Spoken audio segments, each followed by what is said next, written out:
Hello, everybody. This is Financial Winsted, Episode 5. Once again,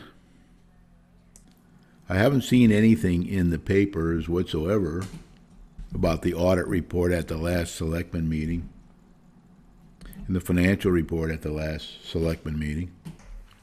I am beginning to receive information from my son about the audit spreadsheet and pipeline. I should have more information next week, and maybe I'll be able to talk about it. If not, I'll talk about it the following week. So, what I'm going to do tonight is once again, just replay last week's program, which is about the audit report. I got a copy of it from Town Hall. It was a DVD, so you can see it as well. I advise everybody to turn up their TV when watching the actual audit report, or if you're watching it on computer via a link, turn it up loud or use earphones or something like that so you can hear these people talk. As I said on the program, you'll probably hear it again later, when people talk in the selectmen, finance board meetings, and P&Z meetings, when they talk from the audience, they're very hard to hear. So when you get the recordings, they're not very good.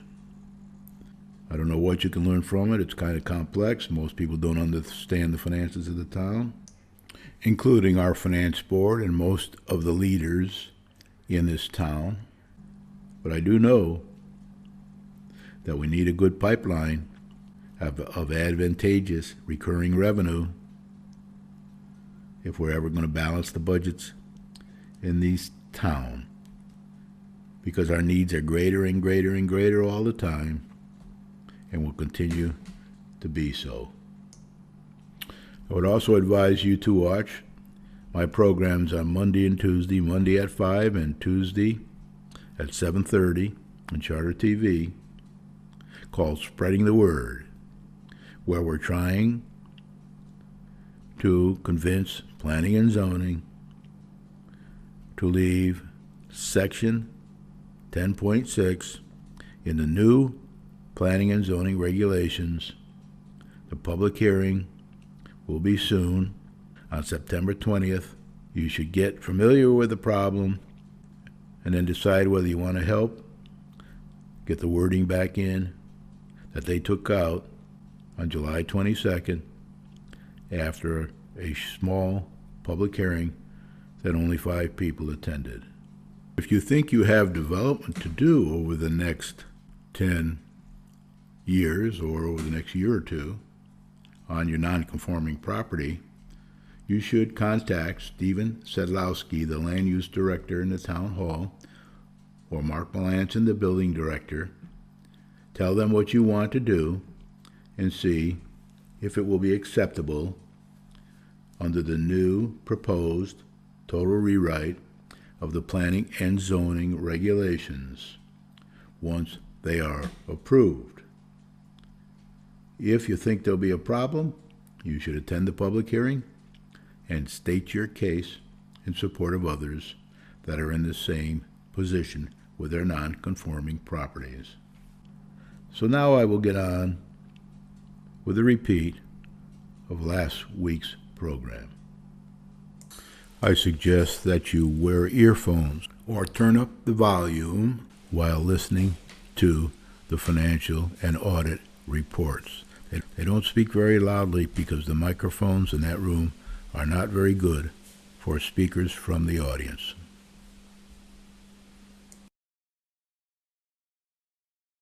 Are exceeding the expenses, which are then used below it to pay the first amount is the repayment of the water and sewer back to the general fund, which is actually, it averages out to $200,000 a year. I wrote a couple notes on that because the water company actually only owes, and again, I'm 14 months behind. As at the end of June 30, 2015, the water company only owes the general fund $341,000 more. So at the repayment rate of $200,000 a year, it would be paid in the year you just started.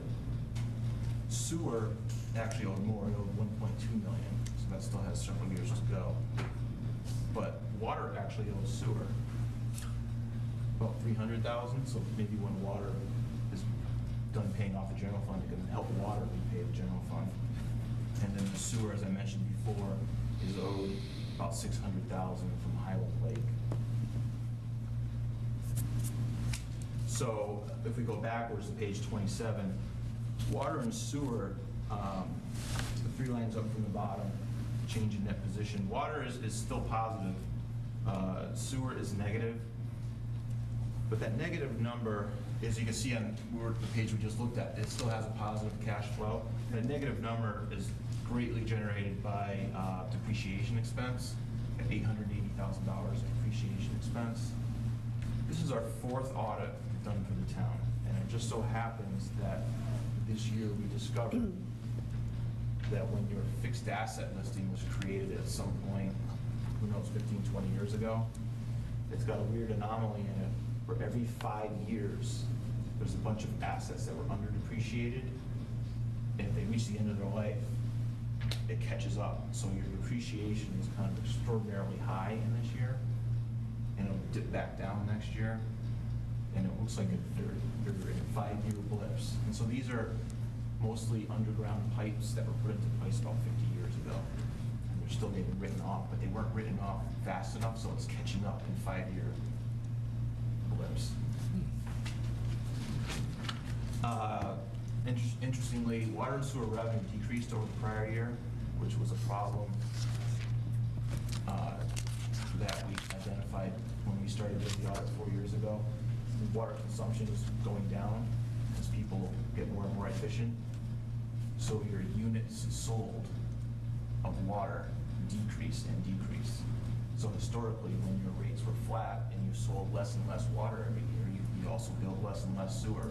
And that's what really resulted in the deficit in water and sewer.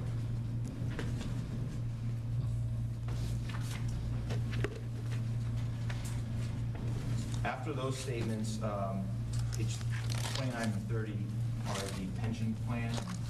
Pension plan had $7.5 million in it. You put in about just over $400,000 during the year. I'm going to talk about that a little more later. We'll jump to page 44, which is the middle of the notes. So the front statements are summarized, and further you go back for more detail in the debt. Page 44 is a summary of the changes in the debt in the town, and it includes not only bonds and leases, but it also includes the pension obligations. So there's kind of 2 tables there. The first section shows the general government, and you can see that you're paying off your GO bonds at about $500,000 a year. You also have included in this number is heart and hypertension, pollution liabilities, but the biggest numbers in here are the net pension liabilities. So we have net pension liability of about $7 million, and then you have one for MERS, which is the state plan. That's, I think, the police at the MERS, and then OPEB is your post-retirement obligation. And this is a trend in a lot of municipalities where their largest liabilities are future retirement obligations. Now, granted, these obligations, your actuaries amortize them out generally over 20 to 30 years, and if you pay what they recommend, in theory, you would eventually come up to a large percentage funded. But these days, even 70, 75% funding is about the norm. It's very rare to see somebody 100% funded. The second section where it says business type activities, that is the water and the sewer. You're paying off just over $400,000 a year of debt. So one of the advantages of not being able to borrow is your debt's going down quite a bit every year.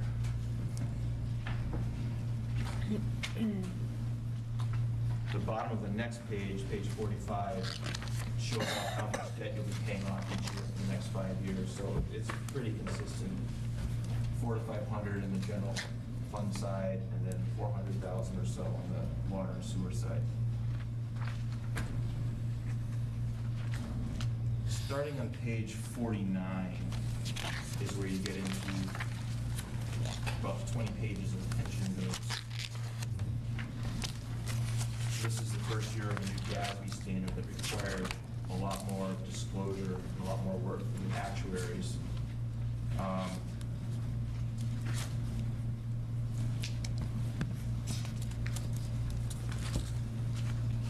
So on page 53, table that shows that your total pension liability is estimated at $14.9 million, of which you have $7.5 million invested. So that leaves that liability we saw earlier of just over $7 million. Again, that shortfall would only be experienced if everybody cashed out at once.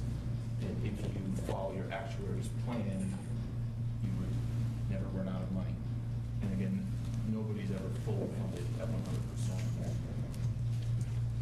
So there's that. There's the page 54. Just so you know, there's a whole section on the teacher's retirement board for which you have no obligation. The state fully pays for that. But because you are a participant in a cost-sharing defined benefit plan, you have to have this disclosure. So we are now getting information from the state board, who gets audited and then has their accountants prepare reports to send out to all the other accountants in the rest of the state for inclusion in their audits, which end up showing a zero.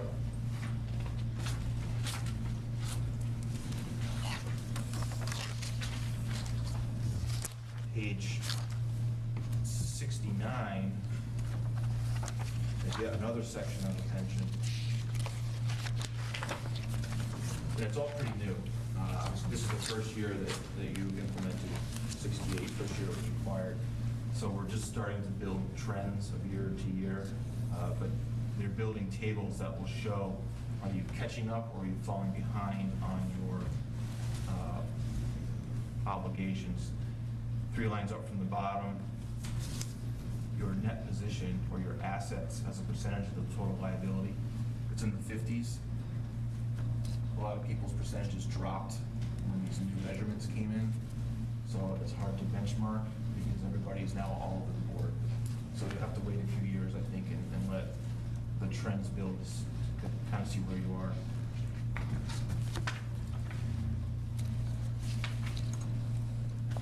Then on page 77, in front you saw a column of non-major funds. Starting at page 77, going up to 8 pages, are all those non-major funds. So if you cared to see what's happening in the dog fund, it's here. Or the city sidewalks fund with $864, it's in here. So some of these funds are pretty active and some aren't. Some are just kind of savings accounts with a very narrow focus that you can't spend on. Others of them, others like the JAG grant, you get that grant and spend it within a year or two. Page 79. Actually, yeah, 79. The second and third columns, these are both education-related columns, CHAMPS funds and after-school program. And it has a balance, but my understanding is that's because they tend to get a bunch of funding for summer programs right at the end of the school year. So even though it has a balance, it's pre-funded for July and August. And then the unexpended education funds account, that's the non-lapsing account that was funded. And so the $92,000 is what's left as of June 30, 2015. Just to comment, the non-expended education funds account is at $92,000 at the end of June 2015. 1 year prior to that, it was at $200,000, and you may recall that we authorized the Board of Education to use some of those funds during this event. Yes.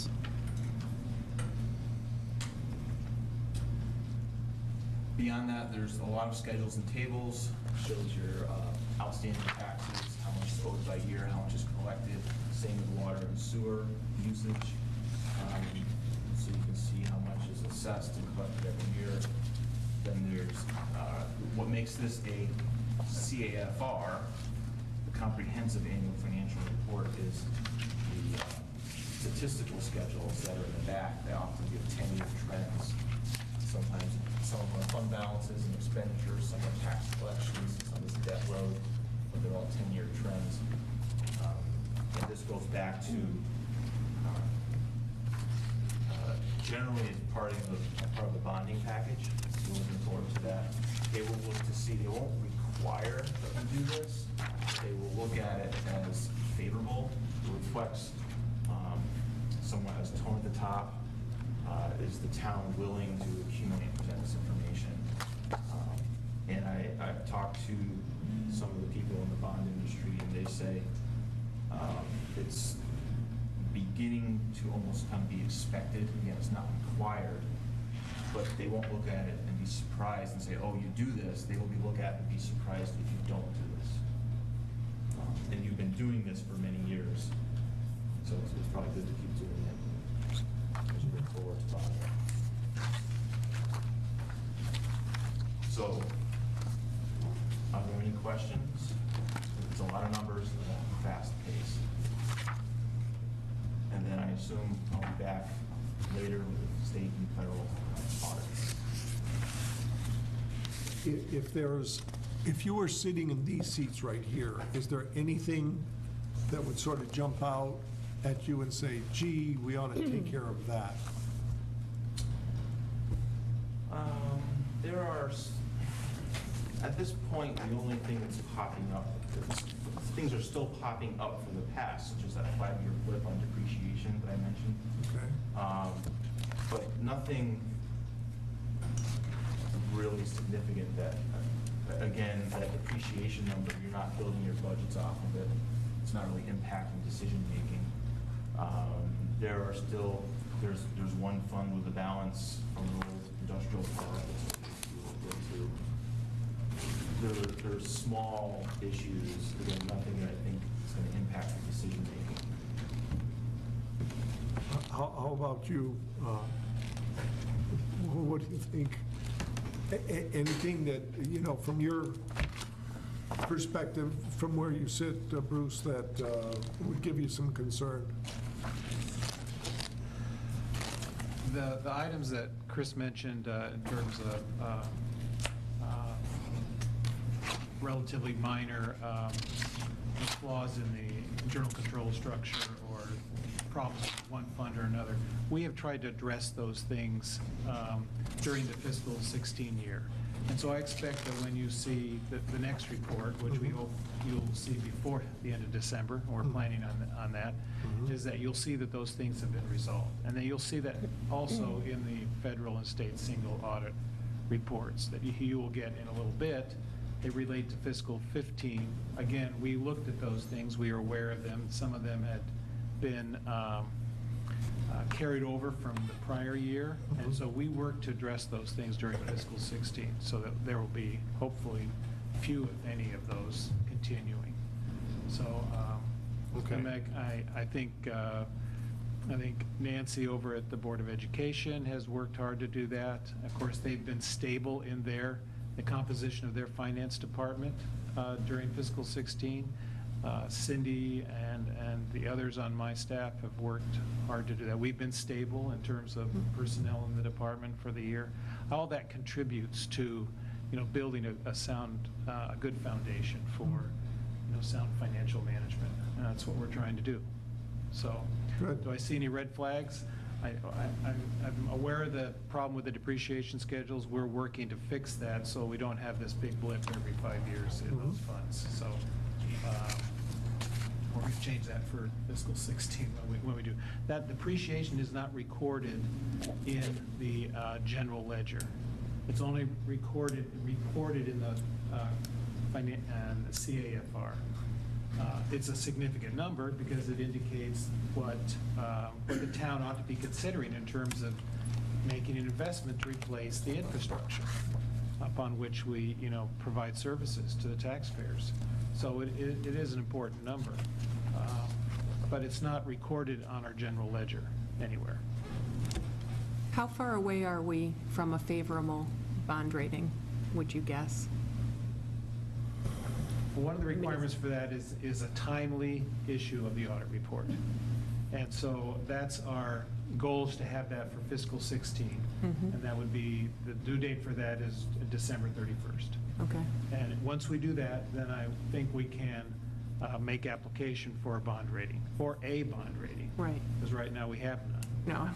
No, I'm aware. So, but the way that the town finances are running is that we have a good general fund balance level. As Chris mentioned, it's at least 15% of our annual expenditure, general fund expenditures. And we think that that will definitely hold for fiscal 16 and may even increase a little bit. Okay. So we think that measurement should be, should make the bond rating agency comfortable in giving us a rating.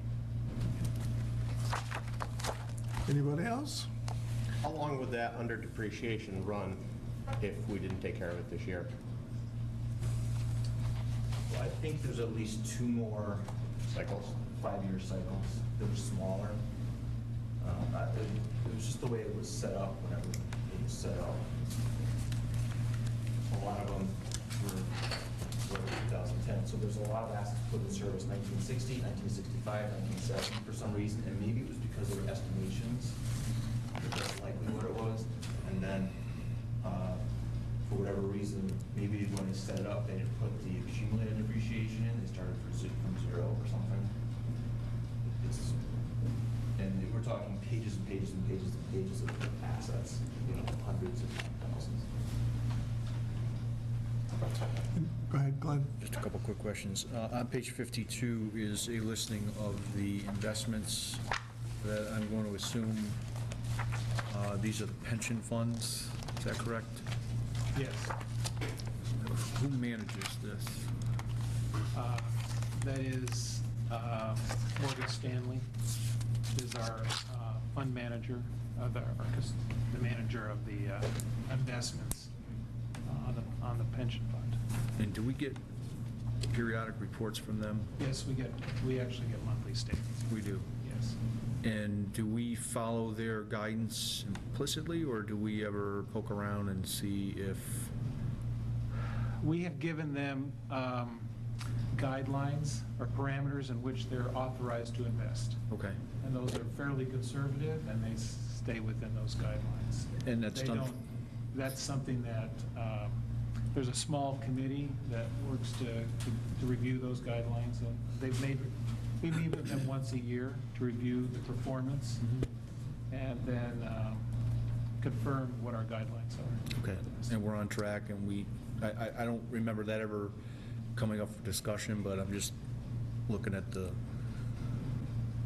the spread here, and I'm assuming we're in a good position. Yeah, I think you have to look at these things as long-term returns. And any quarter, based on the way that the stock Yeah, market no. works, you can see things going up and down. Yeah, don't misinterpret, I'm not doubting that we're where we should be, but it just struck me today that I didn't know where or who was actually guiding the ship as far as that goes. And in our cash position, the fund balance is not necessarily cash position, correct? That's correct. Okay, and where is that money held? So we have our cash, we use 2 different banks. Webster Bank is the bank for our tax collections. And so we have about 50% of our cash at Webster Bank at any point in time. They provide us with an interest-bearing account, approximately 40 basis points. So wherever we can invest excess cash, we're doing it there. Okay. We also bank with Bank of America, and they have most of our operating accounts. In fact, most of the funds that you see here will have an account at Bank of America. And so are those cash investments, are they based on any policy guidance that the Board of Finance provides, or is it basically the Finance Department guiding the process? So both banks require us to keep a certain level of cash in their the main account to cover all the charges and the expenses. We get earnings credits based on the amount that we keep there. what we're trying to do is keep a minimum amount at Bank of America because we actually have better earning credits at Webster Bank, plus the opportunity to earn interest in an investment account. So that's our philosophy, is keep what we need at Bank of America to operate.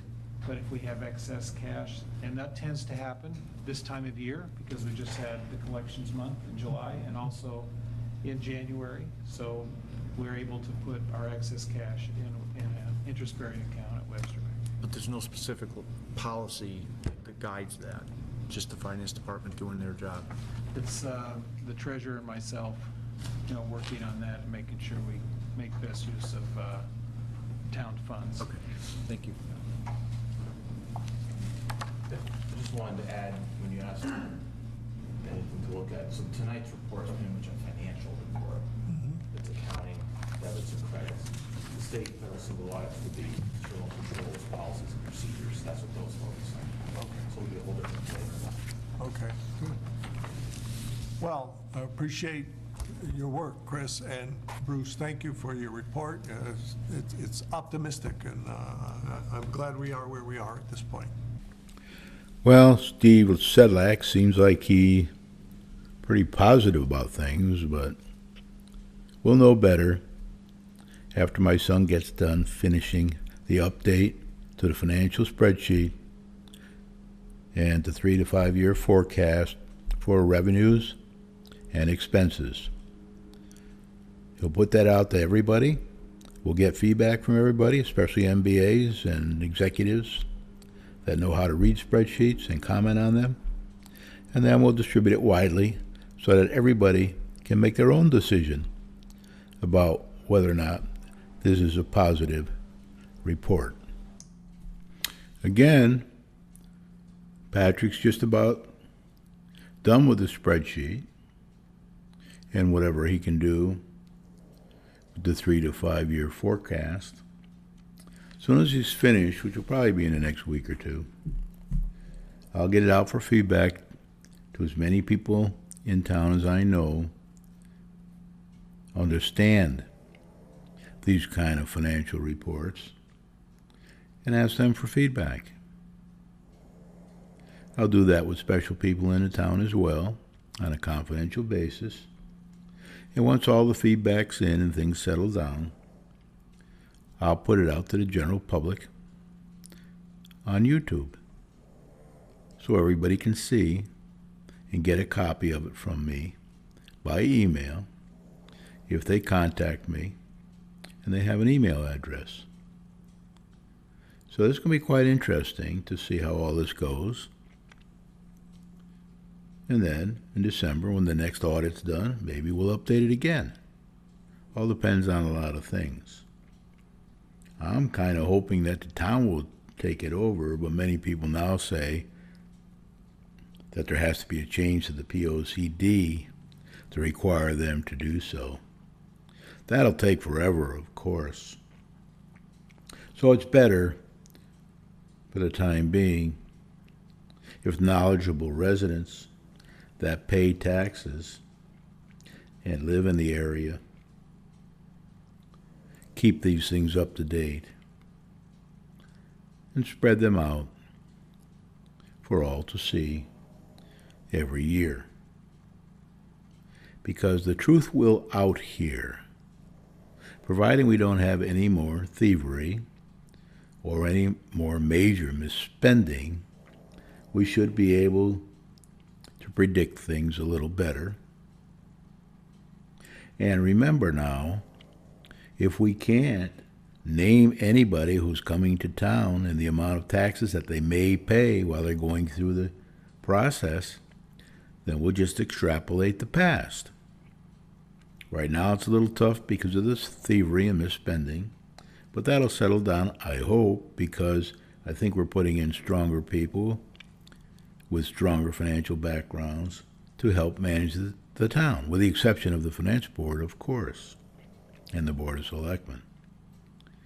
But we've got a great town manager now who really understands business. We've got a very good planning, land use director. We've got a pretty good finance director from all I hear. We got pretty good management at Gilbert. We got pretty good management with the state receiver that is now in trying to straighten out the school situation.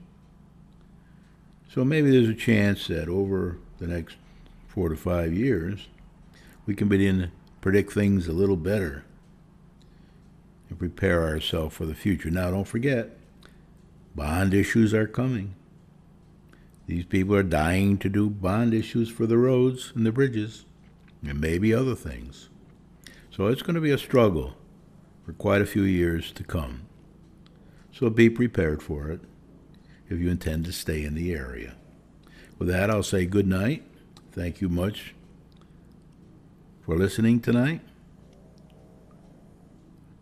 And hopefully next week we'll have a little more information from my son.